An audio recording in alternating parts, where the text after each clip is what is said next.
So I wanted to start a video series where like every day or maybe every 2 or 3 days I just pick a random film that I love to talk about.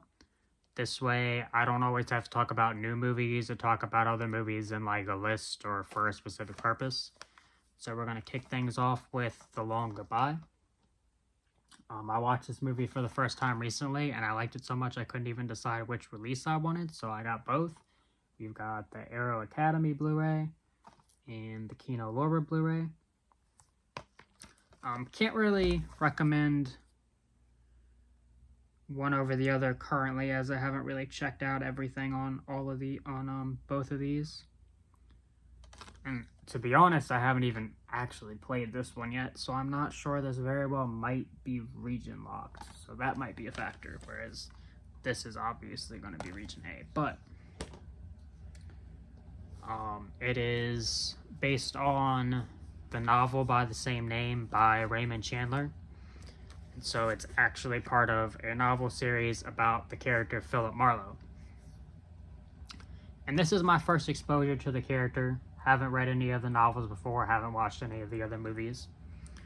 And it's a series where it's not really done as much of a series. You can kind of hop in with any film or any novel. There's not really like an overarching storyline you've got to follow. So obviously that's exactly what I did. But kind of got me interested in the character in general, so I've gone back and I'm reading the first novel right now. And I watched the first couple films. So far, this is still my favorite piece of media related to the character. And a big part of that, I think, is just the character being played by Elliot Gould in this film. And he just absolutely embodies this character to me. So Philip Marlowe is a private detective who has pretty good intellect combined with good street smarts and just a general ability to take care of himself. And then throw on top of that him just being a smartass, which is amusing. And I believe all of the novels, even the novel this is based off of, are based in like the 30s to 50s. And so where this film stands out, and again, I'm not sure how closely it really relates to the novel. I haven't read the novel yet, because I am going to read those in order. But like I said, I believe even that novel is set somewhere between like the 30s and 50s. And this is set in the 70s.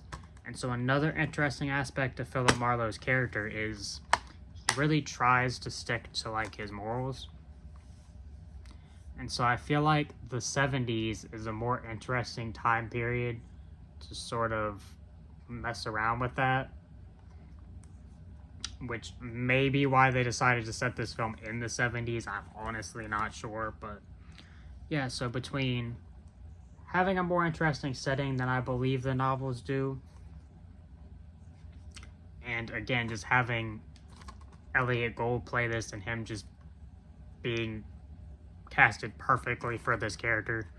It's kind of a shame because I think this is the only film where he played Philip Marlowe, so that's kind of a shame because I mean, he could have made like 10 movies as Philip Marlowe and I'd probably love them all. But yeah, interesting character. Elliot Gould plays him great. Movie in general, the story and everything to this movie is just fun.